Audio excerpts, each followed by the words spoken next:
Welcome to my views on news. Saturday's second video for you. His first news story is about a statement from a Tigray government official.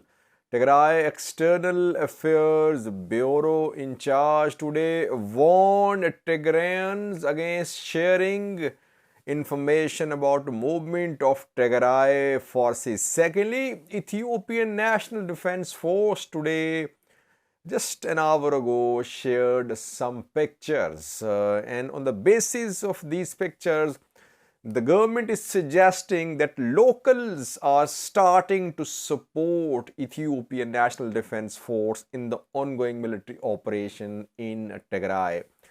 Thirdly, Oromo Liberation Army OLA has shown some captured government soldiers. And fourthly, Somalia, where in Mogadishu two explosions are being reported while a conference was underway in Mogadishu to stop financial support for Al-Shabaab from locals. Al-Shabaab hit Mogadishu, Somalia's capital.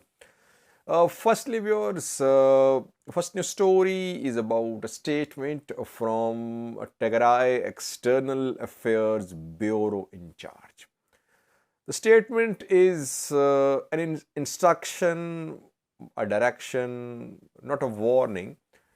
The statement is shared by Professor Kindea, who is Tigray External Affairs Bureau's official.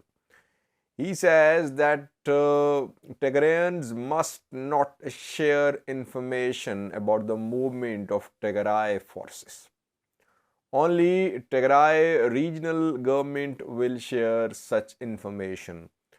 And Tigray military officers, they'll brief the people of Tigray and other Tigrayans and other people about the ongoing battlefield developments. So, other journalists, anchors, news outlets, pro-Tigray should stop sharing information about TDF's movement. Firstly, Tigray TV, DWTV, which are state-backed news outlets, they don't share any information about the movement of Tigray forces. Some journalists, pro-Tigray activists, yes, they on daily basis share information about operations being launched by Tigray Defense Force, and sometimes they do share information about position of Tigray Defense Force. I think this is being discouraged by Tigray regional government. Tigray regional government wants to keep the position, the movement of its forces secret.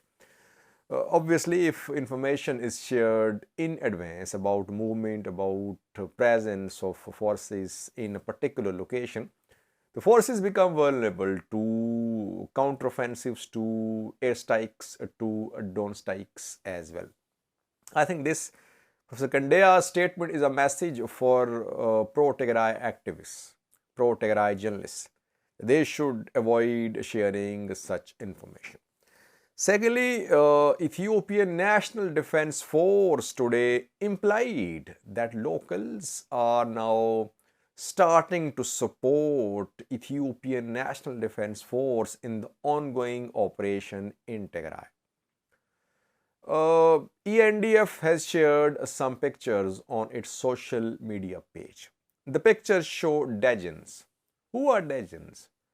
Dejens are locals, volunteers who support armies, who support forces. Dejens support Tigray Defense Force too. Dejens support Ethiopian National Defense Force too. They're not fighters. They're civilians and volunteers, you can say. They cook meals for members of army. Sometimes they help in transportation of equipment, transportation of supplies for military. But they have no role in combat. They're called Dejens. And Ethiopian National Defense Force today shared some pictures on its social media page showing Dejens. ENDF is claiming that the Dejens have entered the areas, the places where ENDF is positioned. And now these civilians are helping ENDF. And the pictures show ENDF members carrying some boxes on their shoulders.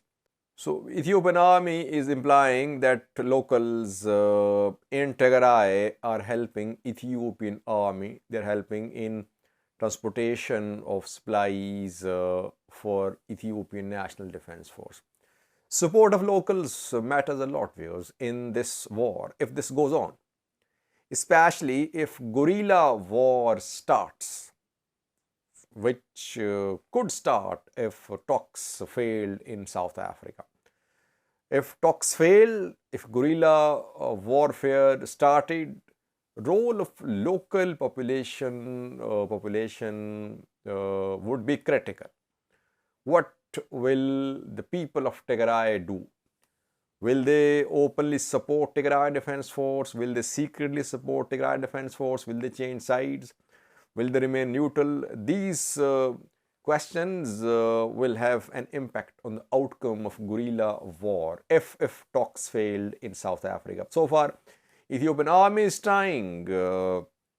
It is trying to gain the support of locals of Tigray, trying to win the hearts and minds of the people of Tigray. Electricity is going to be restored, banking service is going to be restored, reportedly airports being made operational, aid distribution is going to be accelerated in the areas which have come under ENDF control, Amhara regional forces control areas of Tigray. Thirdly, was Oromo Liberation Army today showed some government soldiers which were captured by OLA. OLA's activities continue, viewers. The soldiers were captured on southern front, Guji, Brana, where OLA was in a strong position a few months ago, but after ENDF and Oromia Special Forces operation on southern front, OLA was weakened on southern front. OLA's main presence and push is from western Oromia towards central Oromia. Its strength in southern Oromia has been weakened. We don't see lots of OLA's operations in southern Oromia, but we see lots of OLA's activities in Vallega and now in Shiva as well, West Shiva. But in Guji, Burana, OLA has been pushed on the back foot, I personally think. These pictures, the video rather, is from southern front. Exact location was not mentioned by OLA backed news sources. But on the southern front, obviously, OLA still has a presence, but not as significant as it was a few months ago. And still, OLA conducts small-scale attacks on southern front. Watch the video showing government soldiers taken prisoner by Oromo Liberation Army on southern front.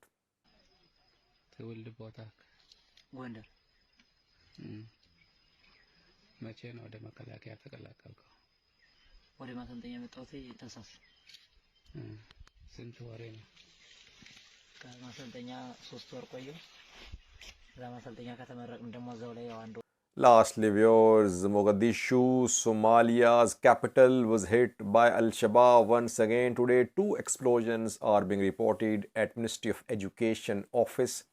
Fighting is ongoing. Al-Shabaab fighters have stormed the compound of the ministry building.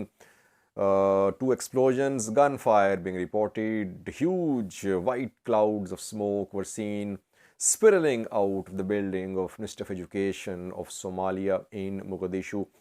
Mogadishu's capital is very vulnerable. Al-Shabaab hits Mogadishu whenever it can, whenever it wants to rather. And while Al-Shabaab is hitting Ministry of Education's building in Mogadishu, a conference is underway in Mogadishu with participation of religious scholars and federal and regional ministers and government officials. The purpose of this conference was to convince religious scholars to issue a fatwa, a declaration that it is haram, it is religiously forbidden to give any money to Al-Shabaab.